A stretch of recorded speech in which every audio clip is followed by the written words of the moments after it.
I want to understand white rage, and I'm white, and I want to understand it. So what is it that caused thousands of people to assault this building and try to overturn the Constitution of the United States of America? What caused that? I want to find that out. I want to maintain an open mind here, and I do want to analyze it. It's important that we understand that, because our soldiers, sailors, airmen, Marines, and Guardians, they come from the American people. So it is important that the leaders, now and in the future, do understand it. I've read Mao Zedong. I've read Karl Marx. I've read Lenin. That doesn't make me a communist. So what is wrong with understanding, having some situational understanding about the country for which we are here to defend? Everyone is back with us. I remember when that happened right before I came on the air. It was an extraordinary moment, but unsurprisingly, The Atlantic goes even deeper. Tim Hafey, let me read this to you. Quote, when I asked Milley recently about this episode, his answer was predictably lengthier, more caustic, and substantially more fervent. Quote, there's a lot of discourse around whether it's a tough army or a woke army, he said, referring to the commentary on right-wing news channels. Here's my answer. First of all, it's all bull bleep, Bill Barr's favorite word. Second, these accusations are coming from people who don't know what they're talking about. They're doing it for political purposes. Our military wasn't woke 24 months ago, and now it's woke.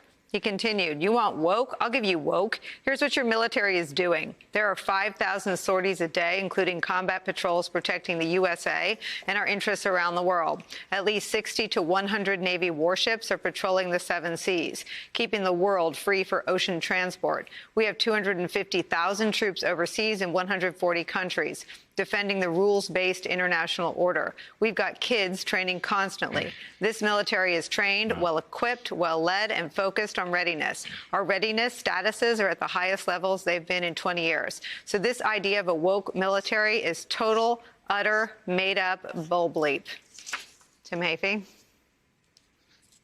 Yeah, I think what he's frustrated about, Nicole, is the president's persistent attempt to dive into the day-to-day work of the uniformed military in the Department of Defense. And that was a theme, right? The president wanted to deploy troops on the streets in the summer of 2020. He wanted protesters to be shot in the leg. There's this notion that I think Milley really resists, that the military is there to do the president's own bidding, that they're sort of extensions of him. Really interesting parallel to the way he looked at the Justice Department. Mm-hmm. You used Bill Barr's term there. Bill Barr had similar frustrations because the president thought the Justice Department was there essentially as his lawyers to pursue crazy ideas that he had that didn't have the basis in fact in law. So with General Milley, with Bill Barr, he was faced with people that appreciated the historic independence and the mission, the historic mission of those venerable agencies. The president never got that, and still, I don't think, gets that frustrated General Milley, a frustrated Attorney General Barr. And it became a theme of our investigation, the lack of respect for traditional institutions. That plays out in lots of different ways leading up to January 6th and informs his reaction in the days surrounding the election. I mean, Tim, I think what your investigation bears out is it's not the institutions that protected the country from Trump.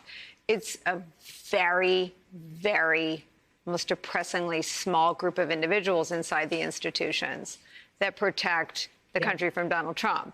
And at DOJ, I mean, Bill Barr leaves. So, he's a fantastic witness, and he's now a good pundit on the strength of the government's case against Trump.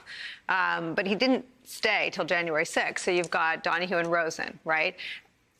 What's to stop Trump from putting Jeff Clark there? And I think the Pentagon is even scarier, right? I mean, at the Pentagon, you had Milley. I mean, Mike Flynn, pretty pardoned and waiting to be tapped. I mean, what did you see that could make us feel that in the hands of people like this, we'd be as safe as we were with the people that were there on January 6, 2020?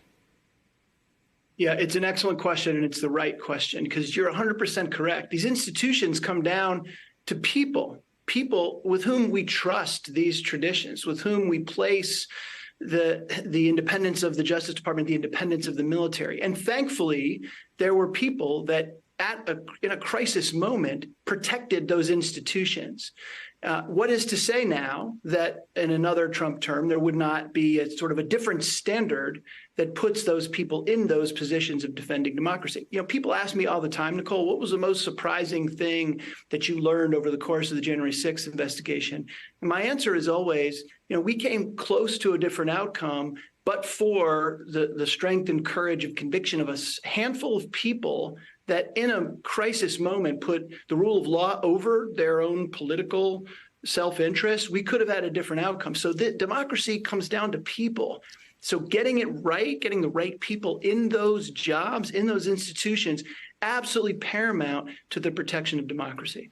Well, and Charlie, the people, because it was a Republican administration, end up being a handful, again, a pathetically small number in terms of numbers. I'm not calling any of the individuals pathetic, but the number of them is shockingly small, and they're not all still there. And I wonder what you make of the fact that we're left to wonder whether unchecked by a Milley or a Donahue or a Rosen or a Raffensperger, everything that Milley sort of stands on the line and pushes back against becomes the new normal in this country. Well, and I think that Donald Trump understands that. He understands that in Trump 2.0, he's going to have to surround himself with a different breed of loyalist, that he feels that this was the deep state that stopped him from executing what he wanted to do, and he won't make that mistake again. So I do think about this. And in fact, you run through the very, very small list of names who made a difference. If you had different officials in Georgia or Arizona or Michigan, if Mike Pence had made a different decision, if members of the Justice Department had gone a different way, what would our history have been? Will those people be in place in 2025? Will they be standing there? And to General McCaffrey's point, which I don't want to gloss over, under our Constitution, there are very few limits on what the commander-in-chief can do. What if the commander-in-chief says, I do want the military to do exactly what I want? The members of the Joint Chiefs of Staff do not have the power to countermand his orders. Under our Constitution, we had the assumption that there would be checks and balances. But what are the checks and balances besides impeachment, which we now know is pretty much a dead letter? So, you have these twin problems. That thin blue line may no longer be there. And Donald Trump may have figured out that under the Constitution, he can do a lot of things that he can't be stopped. That there are no guardrails. So this is one of the reasons to be alarmed. This is not something that we can just simply hope that things will work out because the institutions will stand against him. People need to reread the Constitution, but also to look at how fragile those institutions have turned out to be. Right, and how much they rely on norms. People. General McCaffrey, I want to ask you a two-part question here. I mean, it strikes me that one of the reasons, I don't know this, but I surmise that one of the reasons this extraordinary body of reporting came out early this morning is because there is a new chairman of the Joint Chiefs, newly confirmed. C.Q. Brown was confirmed yesterday in this extraordinary Tommy Tuberville workaround. And Chairman Milley may feel more free to speak more openly about his tenure. But it also strikes me that anyone starting a new role in the military, any apolitical leader, may be looking at our own country the same way Zelensky is right now in the Oval Office. I mean, it's hard to make assumptions or plan much beyond the next presidential election. Do you think that is on the minds of the military leaders? Oh, I don't think there's any question of it. The international community is the same way. Putin certainly has been incentivized by Trump's behavior and the MAGA Republicans in the House to think all you've got to do is continue savaging civilian populations in Ukraine until the election, and maybe he wins. Look, there's no question in my mind. Back to Mark Milley, I've known him since he was a colonel.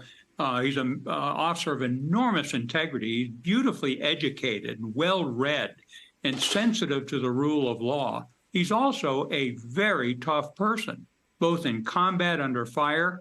He's a Princeton hockey player. You can't push this guy around. So he was uniquely qualified to play this role.